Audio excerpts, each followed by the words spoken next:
Let's begin. Okay, thank you. Welcome, everyone. Good evening.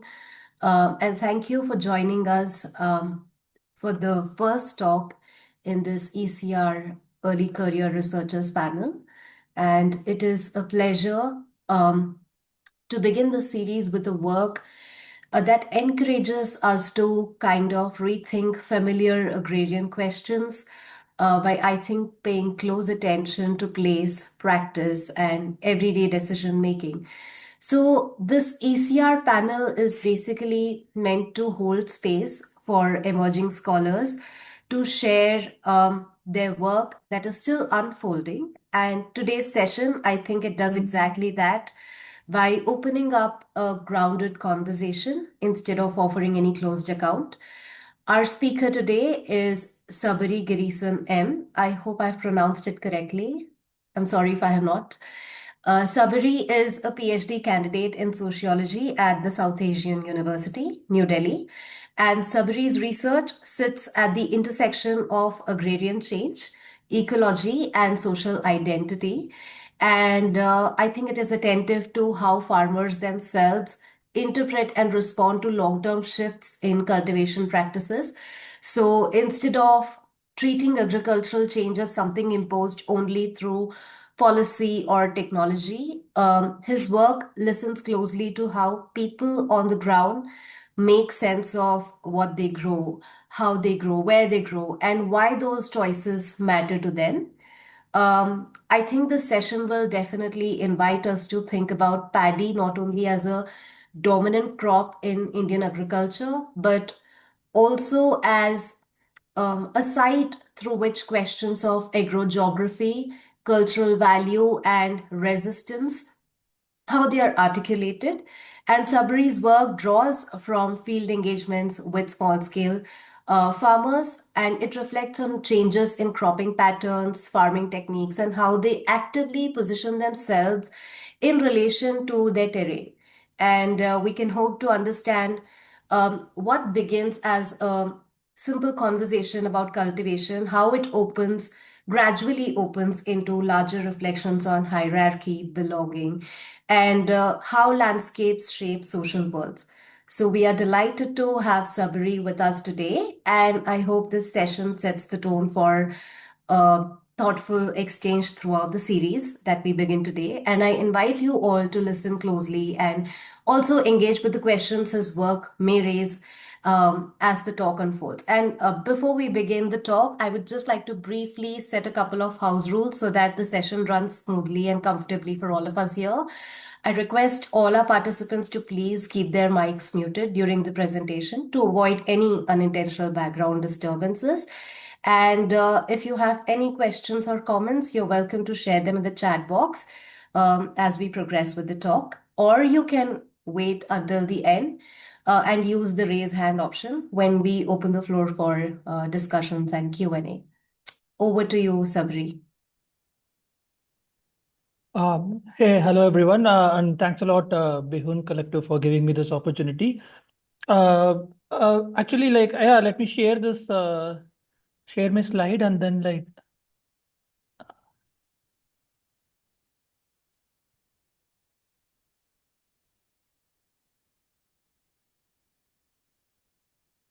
so is it visible? Yes, it's visible. Okay, thank you.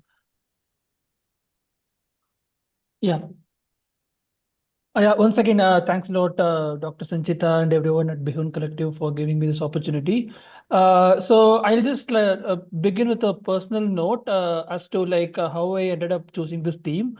It'll also help me position the relevance of the topic in the context of the discourse on agroecology and also millets and nutrition that have gained prominence in recent times.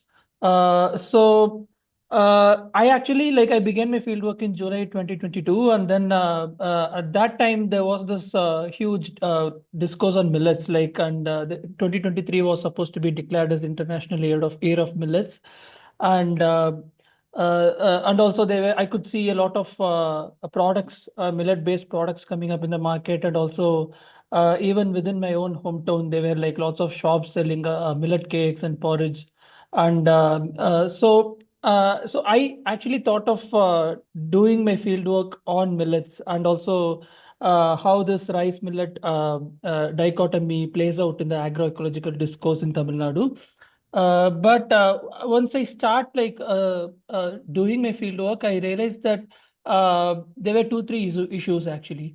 Initially, the millet cultivation and the millet revival strategies, and also the people who are trying to sustain their millet production. It used to it happens in pockets in Tamil Nadu, and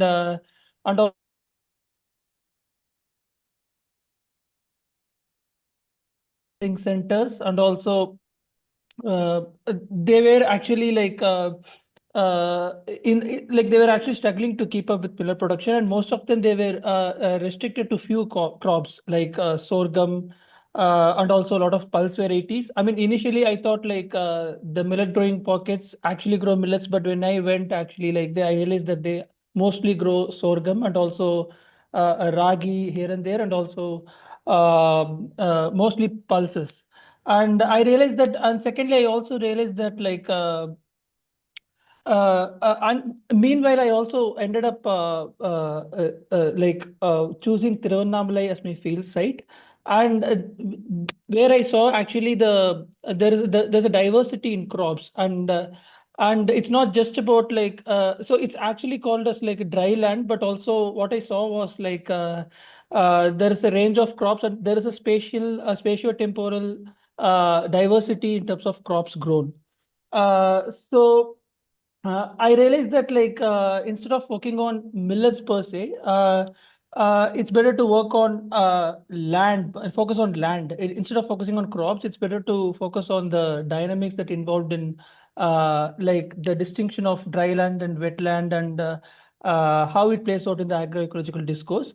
So this also was motivated by another phenomenon where the places that were regarded as dry lands and regarded as non-rice growing regions, actually they say that they've always grown rice, but at least but only in one season in a year rather than throughout the year.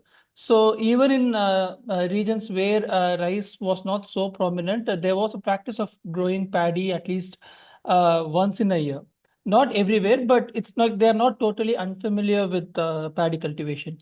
So it seemed like once we start zooming in, the picture gets murky, and then also it gets like a lot complicated actually. So I thought I'll rather focus on this dryland and wetland. Like my overall like question was to look at the ethical practices of the farmers and how they frame their articulation and practices. But my primary focus shifted from crops to agro-geography. So this is the basic context, and then from here I move on to the presentation today, which is based on the chapter called Land, Region, and Identity. But I thought I'll go back to crops once, and then shift the focus on millets and paddy distinction, and then from there I formulate my arguments. So because since it's it's also this collective is also on food, and then it focuses on food, so it's better to bring back the shift to paddy and millets once. So uh, I'll start with the field description of my field, where so my field site was in Tamil Nadu, and you can, as you can see, I mean. It's in the northern part of Tamil Nadu, and the district is called Tiruvannamalai, which was part of North Arcot district until 1989. My overall my overall question was to focus on the agroecological campaign in the district, and how the farmers cultivated their ethical practices. I mean, even though it's not of particular relevance to this presentation, I'll just give a brief picture as to whom I was looking at. So I primarily like the farmers. The unique feature of the agroecological campaign in Tiruvannamalai was its like informal and horizontal nature of the collectives. So it's like it has like Tiruvannamalai as a district had like multiple informal collectives, and like the thing is like there was no particular nodal organization or an FPO which mediated the agroecological campaign there. There was one important organization called Paramparya Mayam, which was the earliest collective in the region. But actually, like the mode of agroecological campaign in the district is like quite diverse, and also it's not like it's more horizontal. It's not like based on a particular. It's not like the practices didn't come under a particular organization. On like there was no singular organizational or ideological framework that mediated the articulations and practices of the farmers. So the farmers I looked at were mostly small scale farmers, and they had like 4 to 8 acres of land.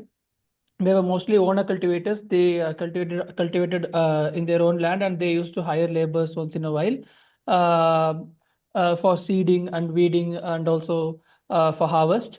And when it comes to their agroecological campaign, they had like they borrow from various agroecological schools of thought, and also like right from permaculture, and also local agrarian traditions. And there was this a huge figure called Nammalvar in Tamil Nadu, and he also prescribed some techniques, so they also borrowed from them. So they didn't stick to any particular agroecological technique, like for say zero budget natural farming, which has become a prominent technique in India, especially in Andhra Pradesh. Um so they didn't stick to any particular agroecological school of thought. So this is to give a brief overview of I mean, like agroecological campaign in Tiruvannamalai, and the farmers whom I looked at.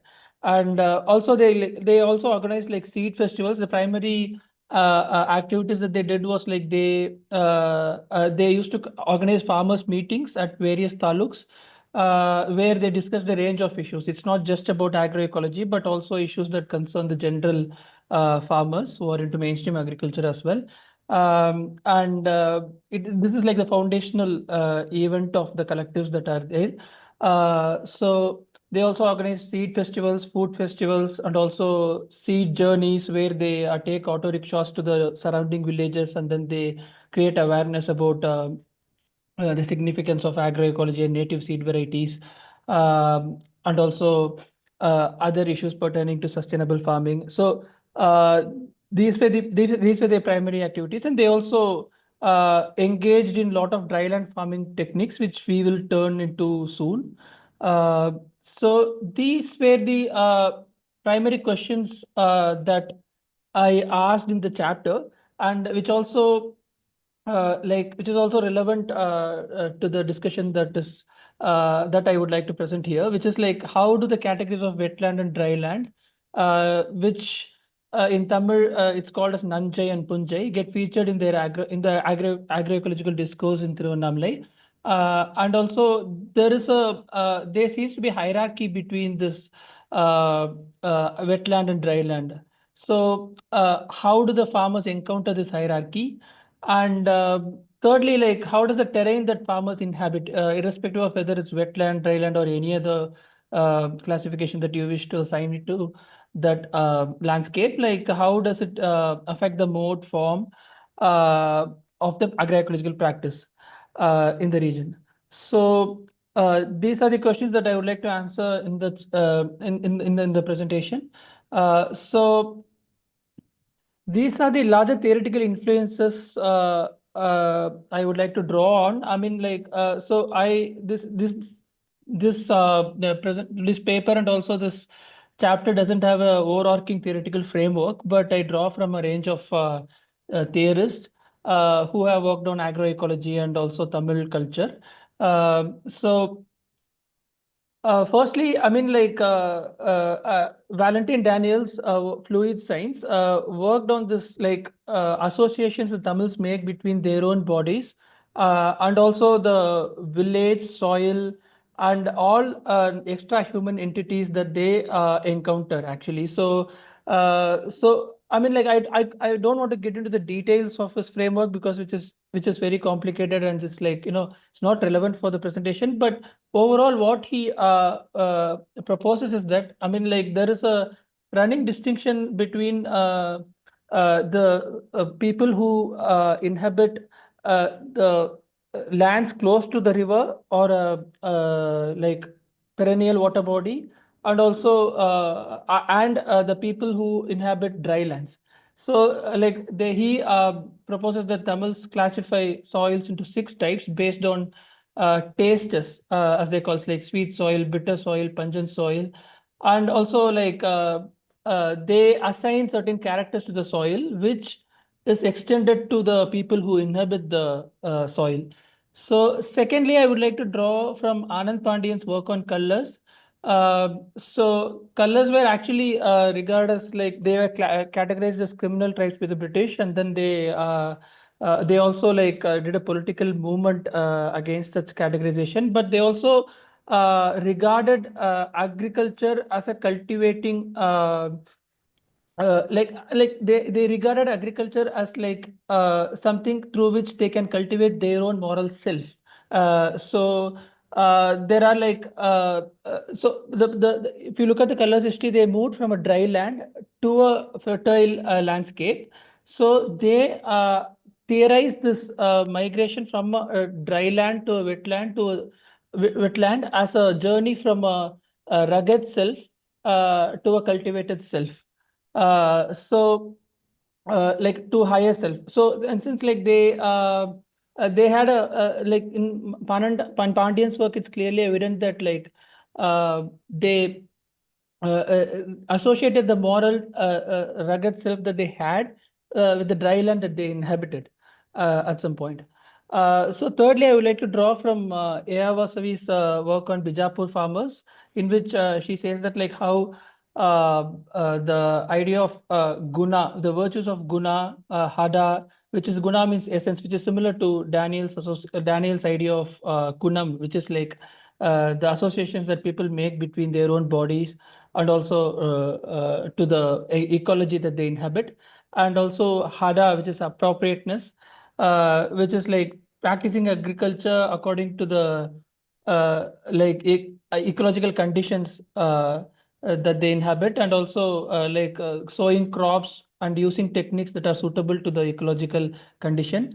And thirdly, the idea of abundance, which is different from the idea of utpatti, which is like abundance is it's not just like productivity, but also the ability to share things with others. Like so, the it's just like um, the ability to nourish oneself and the society, which is different from the idea of productivity, which is tied to a timeline. So, thirdly, I would also like to draw upon the ecological classifications that the Tamil literature had. Which actually doesn't translate exactly into the agroecological discourse in contemporary times, but still, those ancient classification, the farmers use those classification to frame their rhetoric and frame their articulations. But I'll come to it later during the presentation. So, as of now, I'll just try to give an overview of Tiruvannamalai, and also I mean, like brief overview of the crops and also the agro-geography of the district. It also, I mean, like actually the problem is like I actually dwelled too much into it, like because like I was interested in this question of how like what happened before Green Revolution. So there is a lot of literature on the Green Revolution and the shift to paddy cultivation. So lately, I've been working on like what happened before Green Revolution. So I would like to give a brief history of the agro-geography and the changes that have been happening since early 20th century. So Tiruvannamalai, as I said, like was part of the North Arcot region, and which is regarded as a relatively dry district. It's not so dry as other districts like in Tamil Nadu, like the Western Coimbatore district or Ramanathapuram district, but still it's regarded as a dry district. Unlike the Tanjavur area, which is regarded as like the rice bowl of Tamil Nadu, and which is the deltaic region.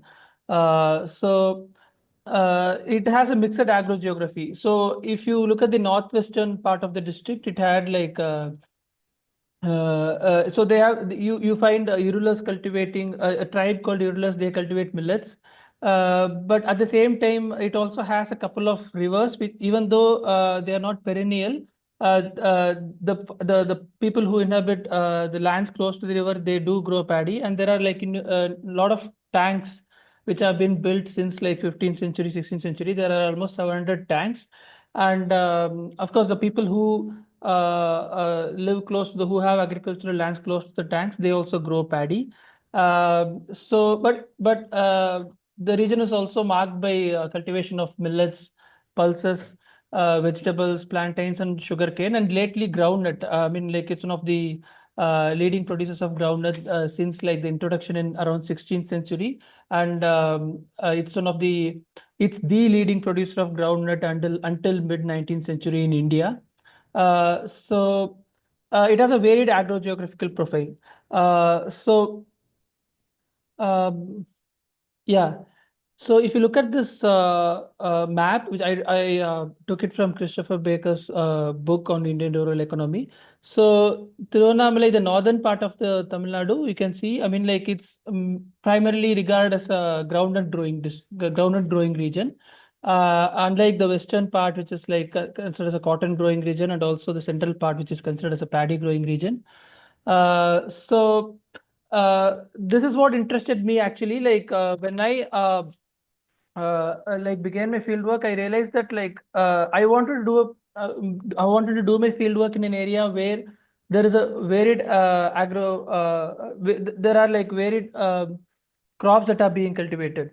When I initially I mean like started my field work, like I got into this distinction of this paddy and millets, and there are like dryland regions and there are wetland regions. But when I if I started zooming in, like if you look at the map, I mean like this entire district is regarded as a groundnut growing region. But if you zoom in and see, I mean like there were almost 100 varieties of paddy that were grown during 1881. This is from the North Orchard District Manual, which was prepared by Arthur Cox in 1881. And then like you can see that almost 100 varieties of paddy was grown there. And he says that like almost all the irrigated lands in the district came under paddy. And He also lists the number of paddy varieties that were grown there. And apart from paddy, there were also like sugarcane. And when it comes to dry crops, there are millets, groundnut, grams, and chili, which I had mentioned before. Uh, so um, there is just not it's just so when it comes to crops grown in the district, it's not just about the uh, it's not just about the diversity in crops, but also it has some spatio-temporal dynamism to it. So it's like as I said before, the people the farmers who were close to the tanks, they prefer growing paddy, and the farmers who are away from the tanks, they preferred other crops like millets and pulses. And there's also a temporal division where like so in Tamil Nadu, the agricultural season is divided into three, which is like Samba season from mid-August to mid-January, which is the primary agricultural season, and where you get this southwest monsoon. And Paddy is like almost grown by all the farmers during that season. And Secondly, there is this Navari season from mid-January to mid-April. And there are some specific paddy varieties specially grown during that season as well. And thirdly, there is this Sonavari or dry season, which starts in mid-April until mid-August, which is like the prime summer season, and where farmers primarily grow dry crops. Uh, so uh, so there is this spatio-temporal classification of this spatial-temporal change in terms of crops grown in the region. And as you can see, I mean, like there is a shift towards paddy cultivation, not just from 1970s and 60s, but long before that. So if you look at this data, I mean, like actually, uh, there is a remarkable increase in paddy cultivation in 1966. Actually, when you compare it with 1950. the number almost doubled or tripled in 1966, which was like prior to the Green Revolution. So what happened there was like there was this introduction of electric pump sets, like starting from 1950s, and so in the 1950s they had like diesel pump sets, and then slowly you can see there is a remarkable shift to electric pump sets because of the rapid rural electrification in Tamil Nadu.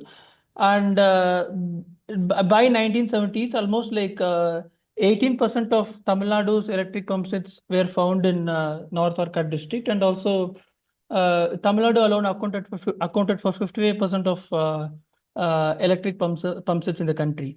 It's primarily due to the rapid electrification of Tamil Nadu. I mean, almost 99% of the state was electrified by 1973, which started in 1957. By 1970, like with the setting up of Madras Electricity Board in 1977, but 1957. But by the time like around 1973, the almost like 99% of Tamil Nadu got electrified.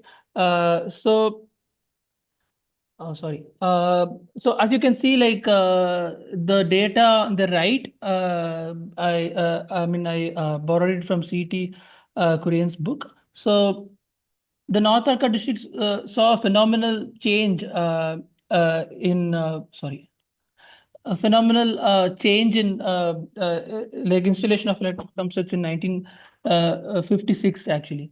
So if you note from 56 to 61, there is a remarkable shift in number of electric pump sets that were being installed. So this actually combined with the remarkable increase in rice mills as well.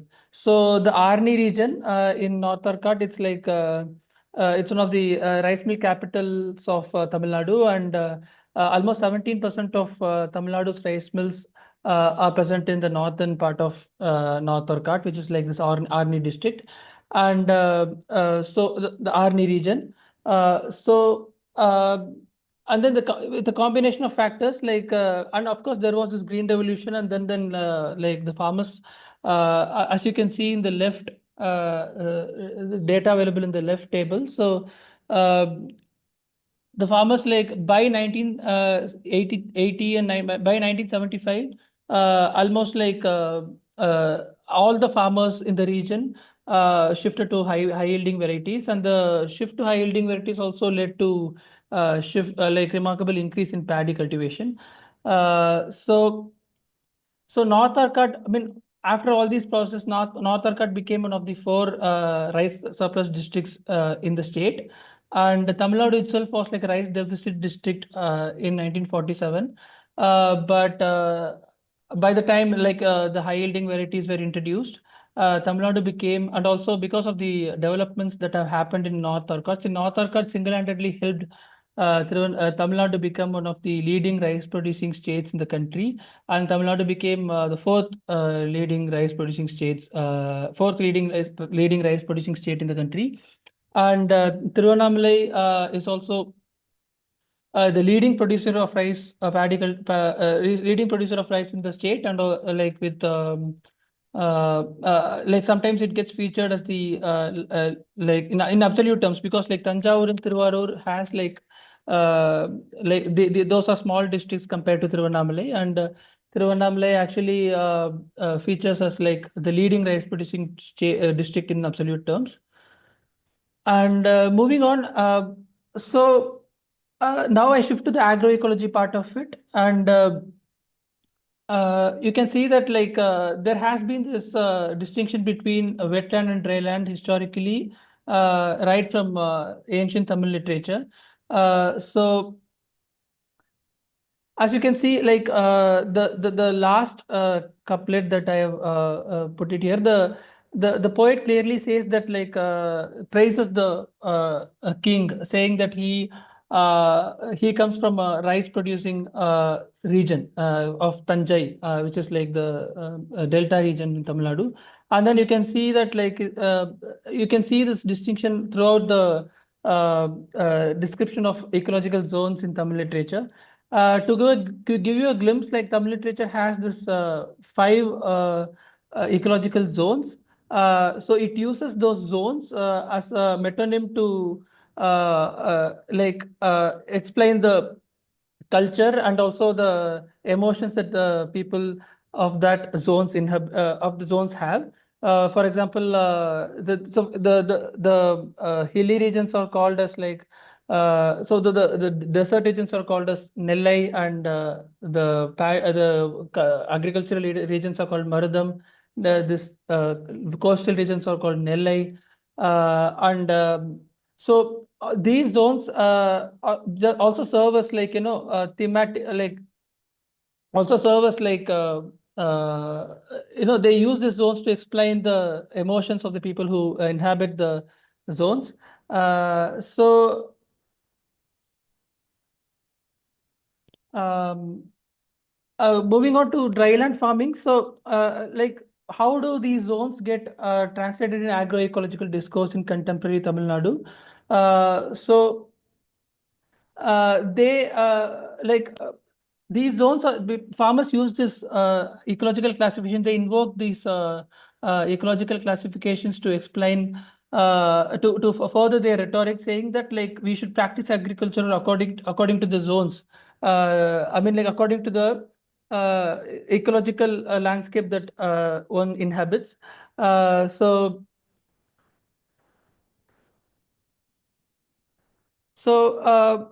as you can say, I mean, like in contemporary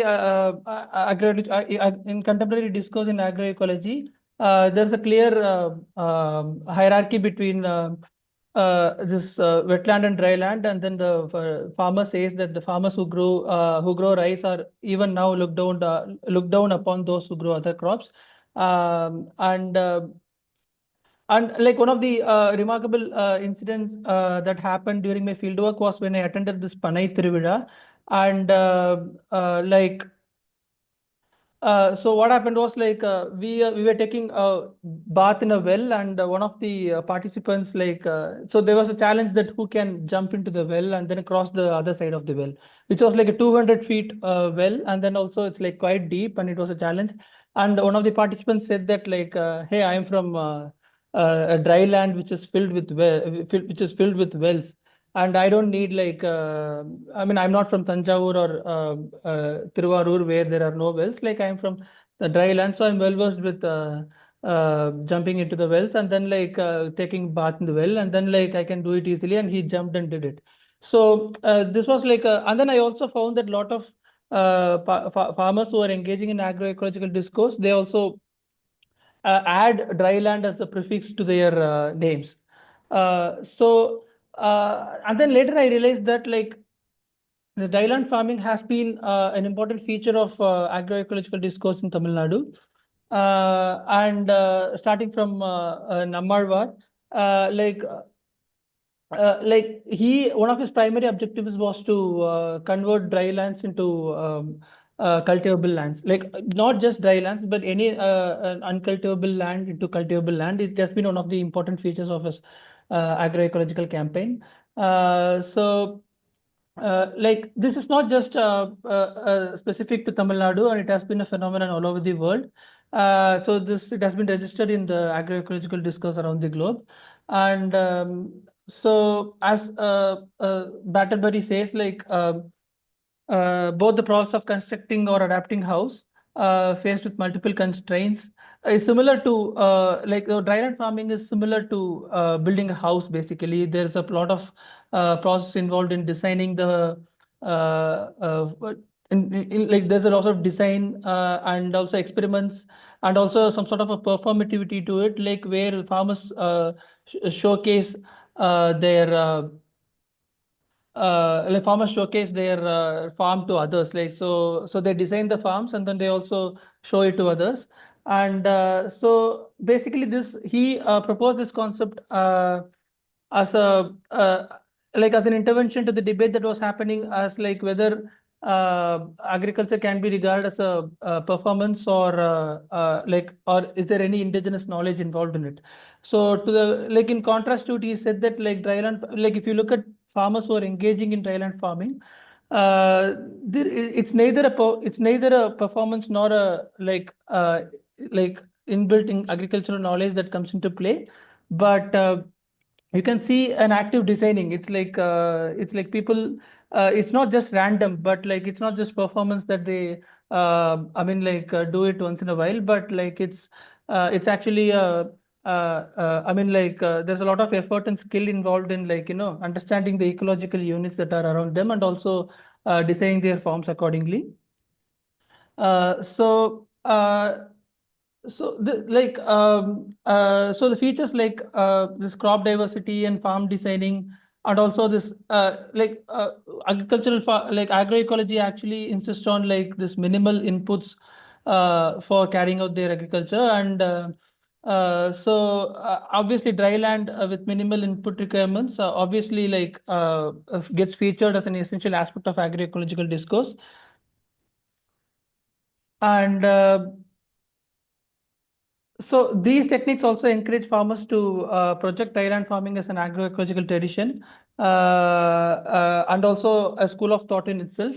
And if you look at the techniques that are practiced by farmers in Tiruvannamalai, so the I mean, like I particularly focused on like when it comes to dryland farming, and I particularly focused on one farmer who's known for developing an integrated farm, and his farm was divided into actually 9 zones. He himself consciously divided his farms into 9 zones and grows crops accordingly. And Tiruvannamalai is known for its red sandy soil. It's like when you actually look at like the larger classification, like they always assign particular soil to particular district, but if you actually go into the specificities, you realize that there are it's not so simple. And then like it's quite like like almost every there are variations in soil in almost even in every farmland. I mean, even within one zone land, there are varied soil types. And Chandrasekhar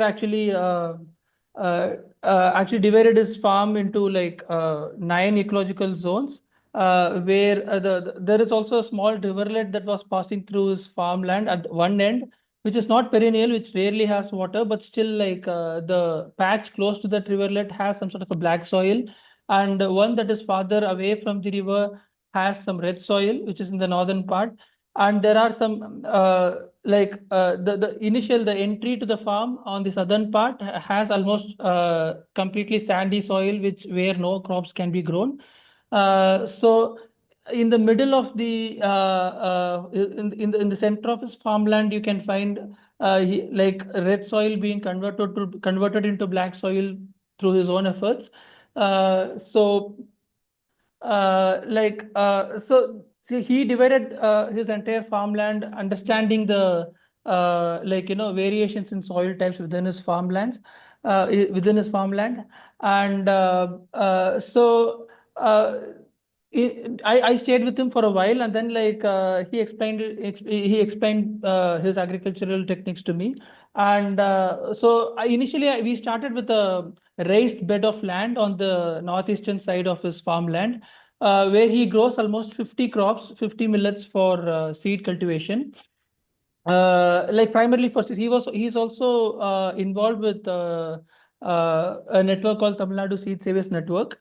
And he actually has allocated a separate patch of land primarily for growing seeds. And like he almost grows like 50 varieties there, primarily for seeds.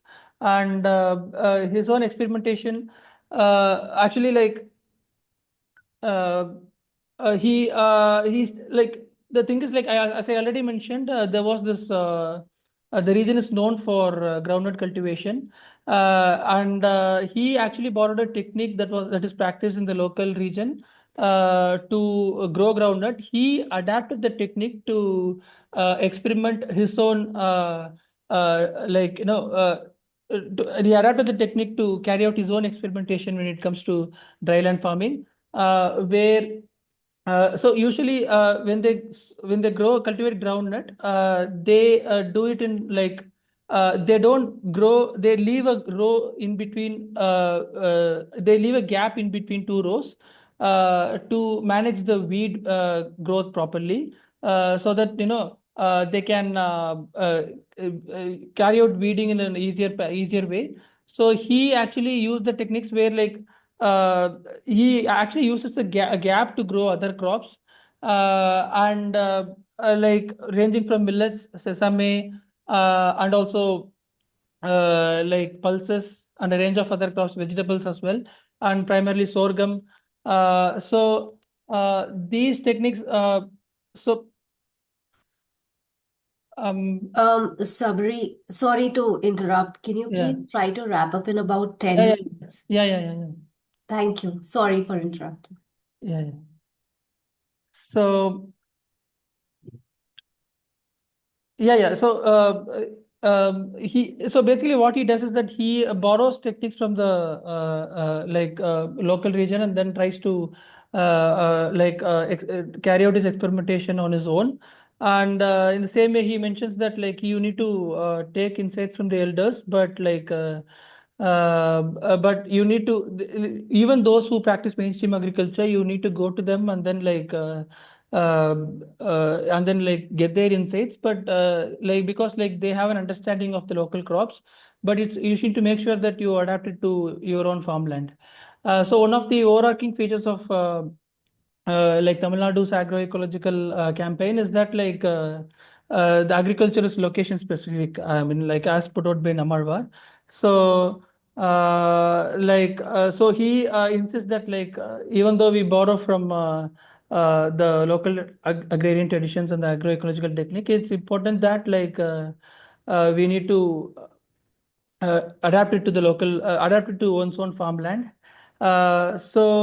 The other thing, during one of the training camps, he asked what is the primary growing season. Like everyone said Adi, but he said that like Adi or Chittirai, where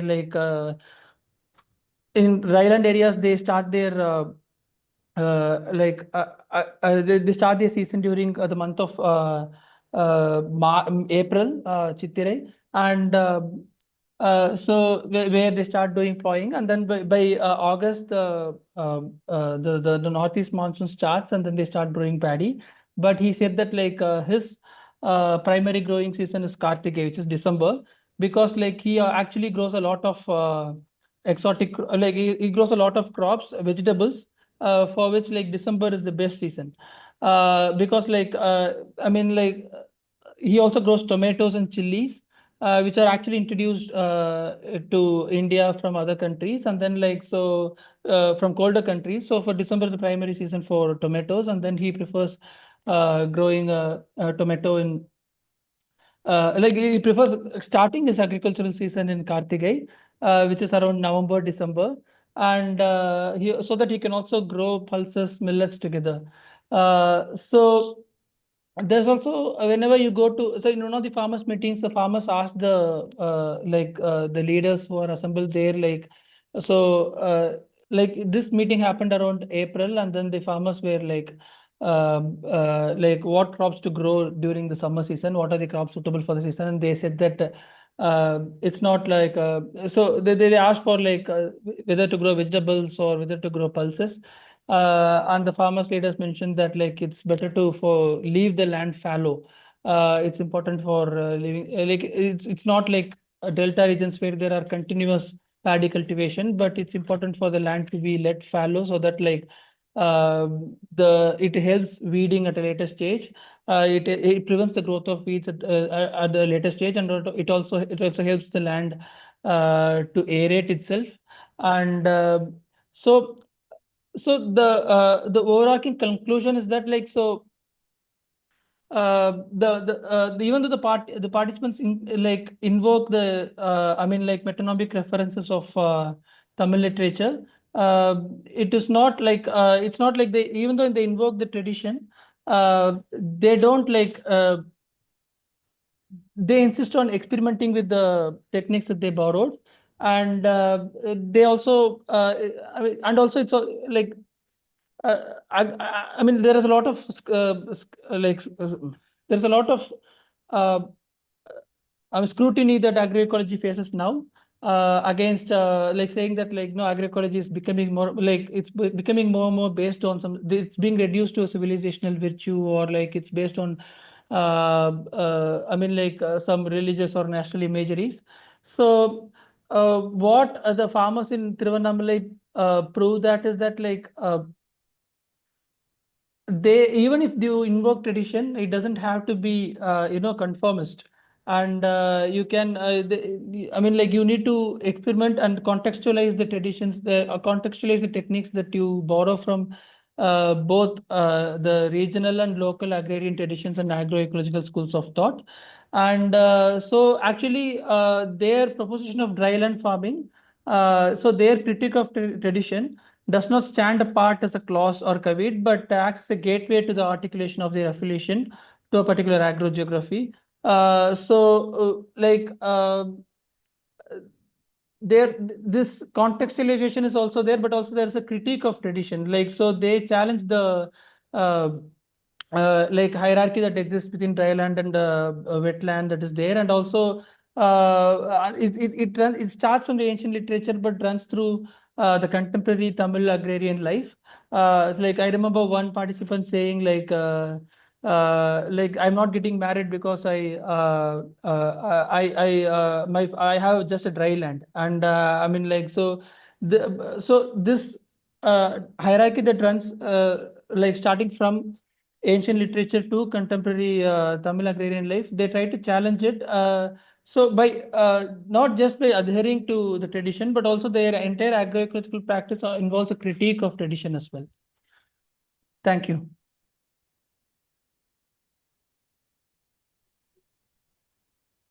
Thank you, Sabri, for that wonderful presentation. It was amazing. It's a very rich research that you're doing. I think what came through very clearly um, was how your work is in dialogue with a set of thinkers who help us see land, crops, and people just as deeply entangled rather than as separate categories, I guess. And you drew on scholars who write about soil, about terrain, and ecological qualities as, um, I think, socially and morally charged. And you showed how distinctions like wetland and dryland, they carry meanings, just as you were sharing in the last, and that travel far beyond cultivation alone. Really, really rich and quite a creative topic in itself, honestly. And I think what was especially interesting was how you brought these ideas into present, showing um, how farmers themselves mobilize terrain and agrogeography as part of their agroecological practices and self understanding, perhaps often in response to longer histories of, I think, productivist thinking in agriculture. And your engagement with these theoretical influences that you showed, it, I think, helped frame agroecology not just as a set of techniques, but also as a way of making claims about value, belonging, and hierarchy. So I think it gives us a rich starting point for discussion, particularly around how cultural classifications, state discourse, um, around and everyday farming practices, all of these intersect. And with that, I would like to open the floor for discussions, Q&A, any questions and reflections from our participants. Anyone? Any questions? Any comment? Any feedback?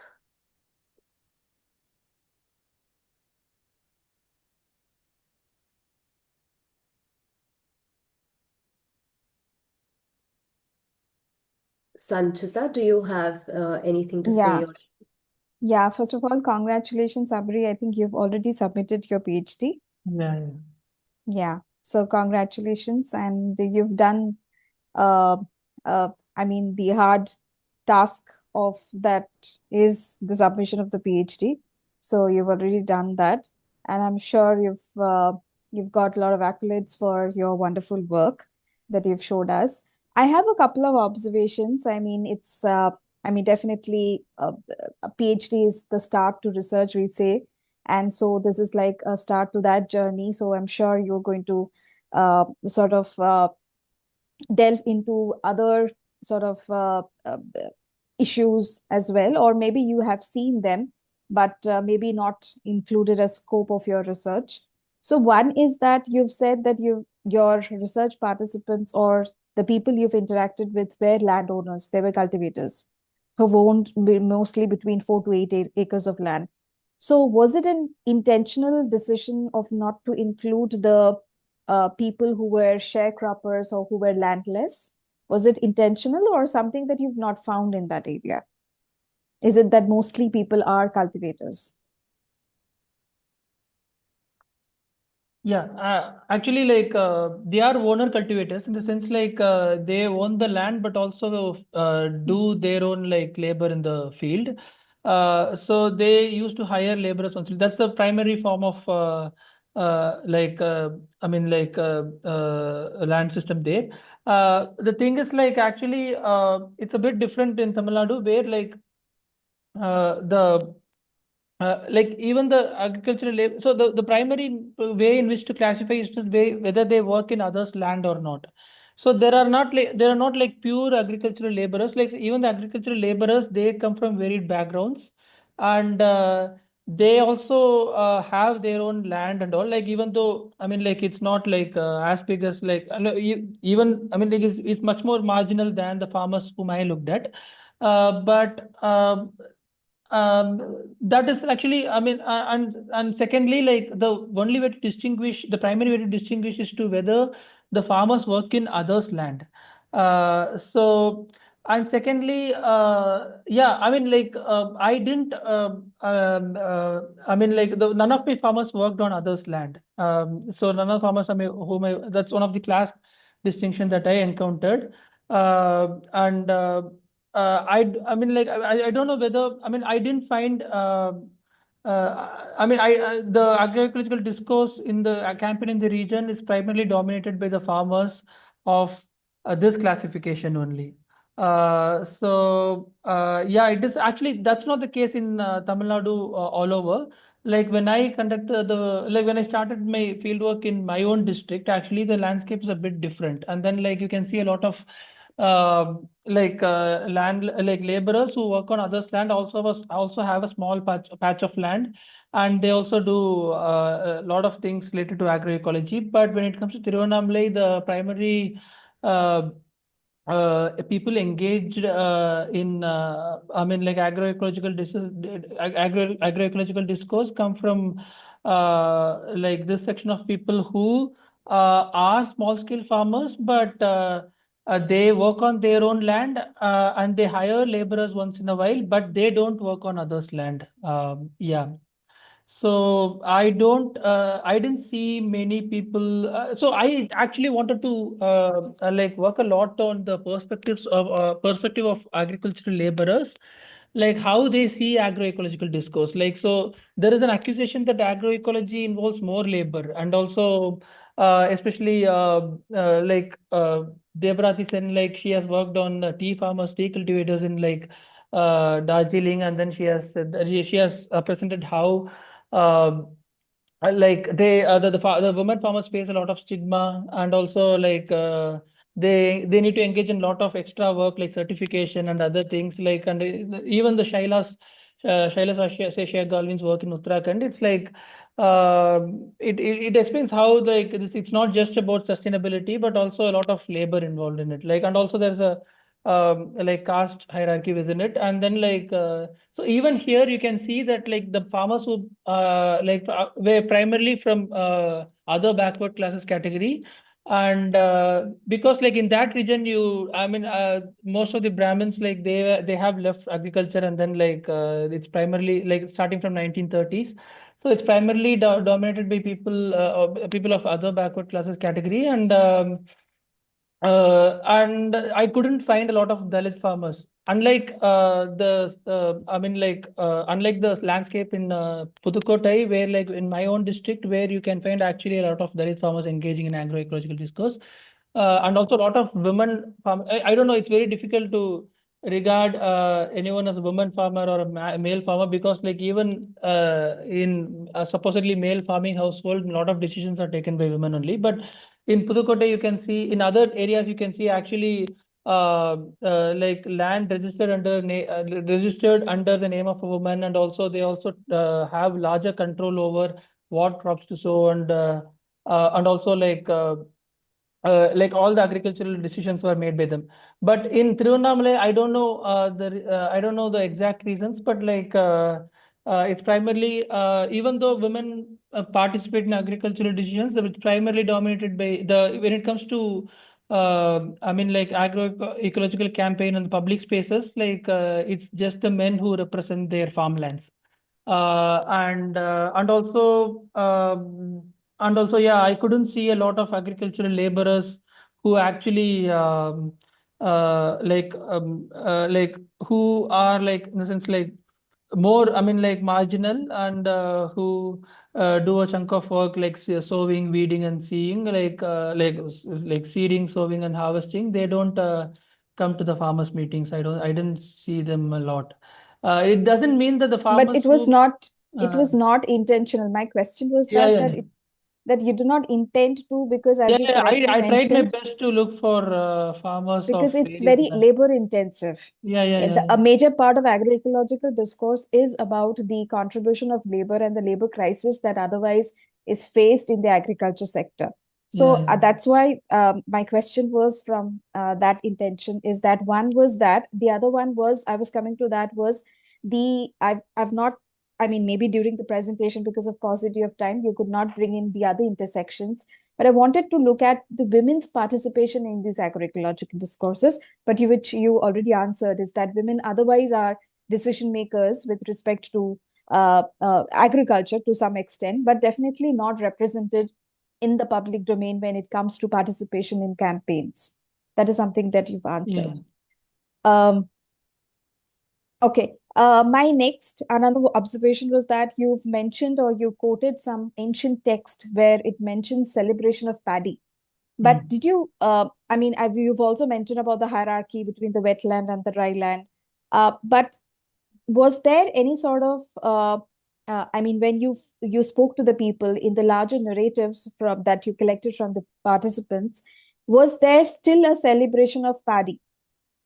And was it equivalent, or was it homogeneous? I mean, I'm trying to visualize, because in your presentation what it came about is that there is sort of homogeneity in terms of, I mean, there's only one hierarchy with respect to land, but I've not seen any sort of other differences or heterogeneity with respect to other sort of opinion, like with respect to, for instance, celebration of paddy in the ancient text. Was that celebration still there among the people when you and also among different kinds of people? I don't know if land holding or land classification is one factor where the differences can be seen, you know, about what people say or what the kind of crop that they celebrate. Yeah, yeah. Actually, the thing is like it's not celebration, but the thing is like what I observed was farmers prefer to cultivate paddy whenever they got a chance. Like that's what I heard. Like, so for example, my own district is categorized as the dryland area, but especially the eastern part of the district. So when I went and inquired the farmers, like I thought like okay, this is like dryland, and then they grow millets, pulses, and something like that. But I mean, I specifically asked them. So maybe now, after the introduction of pump sets and HIVs, they started growing rice. But I specifically asked them, what about your ancestors? Like, what about your forefathers? What they were doing? And they said like, no, no, no. We actually used to grow paddy, not throughout the year, but at least once in a year during the samba season. So. Uh, but there is still, I mean, the respect and market for paddy has increased, like in manifold terms after the. I don't know whether the respect, but like the market, it has become more and more. Paddy is becoming more and more prominent in agricultural sector, right? So that's what these people are challenging to an extent, and. The thing is like it's not just about paddy versus, that's what like I try to frame it like that, but it's more about sensibility to the season and also to the land. So that's what I would try to present in my the present like talk. So mm, I Was mean there an I couldn't association with food as well? I mean, since you said the rice has become more predominant, was it actually only like from the there is a market separate point of view? chapter that I wrote on diet Oh, and oh, market actually. So okay. A lot of people actually like think of farmers as just producers of food, and then like they sell it to urban consumers who are interested in nutritious consumption and stuff like that. But actually, most of the most of the farmers who are engaging in agroecological campaigns, they had their initial motivation because they wanted to consume healthy food. Actually, they were into they witnessed some health hazard in the region, or some of their relatives passing away, or like something like that. So and even they were in touch with some doctors, because the Vellore CMC, Vellore Christian Medical College, is quite close to the field site. So a lot of them were in touch with them, and then like, and these things actually, the discourse on health influence their decision to take up agroecology to a huge extent. Actually, many of them initially started consuming like nutritious food, and then like they used to grow like, for example, native varieties in a small patch of land in their field, and then like slowly they extended it to other areas. Like, so they thought like, so if we consume, so why can't we do it in an extensive scale and then also market it? So that's how they actually got into agroecological discourse. That's what I wanted to challenge, that like this distinction that farmers are like producers of food, and then like agroecology is just about like production. I mean, like, so it's one of the quotes said by the farmers themselves is that like we actually want to liberate farmers from the idea of production. Actually, we don't want to like limit ourselves, or we don't want to be seen by others as the mere producers of food. We actually want, it's not just about production. Actually, it's also about exchange of information, exchange of knowledge, and they want to do it amongst themselves rather than relying on others. So that's one of the primary motives behind this agroecological campaign. So the agroecology is not just about production, but also like other aspects like food, and also labor. Labor is a question that I always wanted to touch upon. Actually, I tried to touch upon as much as possible, but the one of the problem is that the farmers with whom I worked with, it doesn't mean that they are like non-cultivators. They actually, most of them work, even when they call on laborers, like they actually work with them. So in their own lands, actually, like, so they do a lot of work. They visit their farms every day, and also they engage in a lot of activities. So that's why, I mean, like, and I don't know, but I want to actually like ask the opinions of people who are engaging in agricultural labor in a agroecologically sensitive field or farmland, but they are not interested in agroecology themselves. I mean, for example, I saw, I mean, like, visited a farm where uh, it's like a 10-acre farm, and then I mean, and the owner, I mean, like, has like some permanent set of laborers, and like, so he has a family who's close to them, who are not interested in agroecology per se, but he makes them work in their land. He also works, but like, he makes them work in their land. So I want to engage myself more with these kind of people, where like they actually do a lot of work, but they don't want to do it. Like, they are just doing it because like it's like it's, I mean, like, it's not bonded labor, but they were just called for doing this, and then they were doing this. So yeah. Okay. My last observation is that because I found a lot of similarity with my research, because I've also looked into the knowledge, and I tried to also kind of question the binaries between uh, the local and modern knowledge. So rather call it more situated or more practical form of knowledge. And this is something that you've also mentioned in your last slide, the concluding slide, where you said that by being traditional, it's not necessarily that they are conforming to uh, certain traditional practices, which means even if they call it agroecology, which means they are also experimenting with different domains of knowledge. They are not necessarily just sticking on to their certain traditional practices. And you also said that the discourse on health influenced their agrarian practices. So which means that they are starting there are new kind of crops being introduced, and certain practices they're always experimenting. So they're not following just one form of or one genre of practices, as you also said in the start of this discussion presentation. So which means that it's the knowledge is very fluid, and it's, I would say, it's tacit and not explicit. So I think this has come out from your research as well. Yeah, actually, one of my my thesis was actually the larger question was to understand how the farmers manage to like conduct their agroecological campaign in the absence of an overarching organizational or ideological framework. So, for example, so far the research that have happened, like for example, there's a lot of research on ZBNF, the zero budget natural farming in Andhra Pradesh, and also like there are some state run initiatives like in Uttarakhand, or there is fair trade practices. So but here it's actually very organic, but also it's not mediated by any particular organization. So actually, yeah, I don't want to get into the findings because that will become another talk, and then but so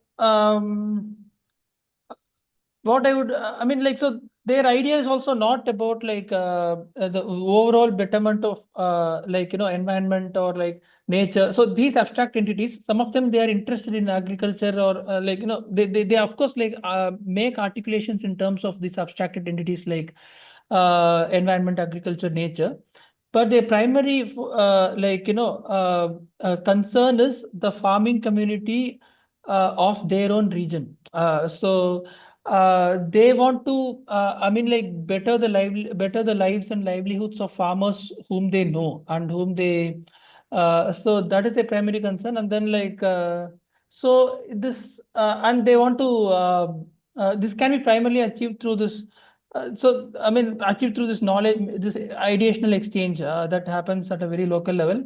And one of the primary, it's not just about agroecology. That's what I'm trying to say. So, even the farmers' meetings, the topics range from everything, like from allied activities and how to market the products, and what are the different agriculture oriented options that are available. Many of them are into decorations and stuff, like using farm products, and some of them are into making machineries also. And this rice processing has become a huge thing.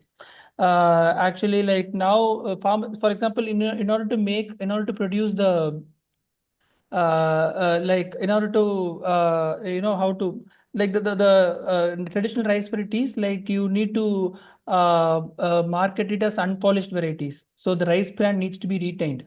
And in the mainstream rice mills, they actually remove the rice bran and you get polished rice, so it can't be sold in the market. So they need to find rice mills that are equipped with this rubber shellers. So what happened was, like, recently many of the farmers they form partnerships, and they start this rice mills themselves. And another crucial aspect is that, like, they form collectives so that they can share information on, like, where the rice mills are situated, and which rice mill is more appropriate for processing their rice varieties. So they also prepare this booklet, Vidai Malar, which is which has a database of all the farmers who are into cultivating rice varieties. This is particularly for rice, but it doesn't mean that they only cultivate rice. But so every variety every variety is like specified in the booklet with the farmers who grow the variety, and also the specific issues that they face with regard to the variety. Because it's not like just like they grow the varieties that are specific to the region. They grow all the rice varieties that are there, actually, even from they once they borrow from outside the state. So they actually need to experiment with the varieties, and then like need to exchange information. So they actually need to spend a lot of labor in creating these spaces where these kind of ideational exchanges are possible, actually. Thank you so much. That's all from my side, and all the best for your future endeavors. Yeah, thank you. Thank you. Thank you, Sanchita. Anyone else?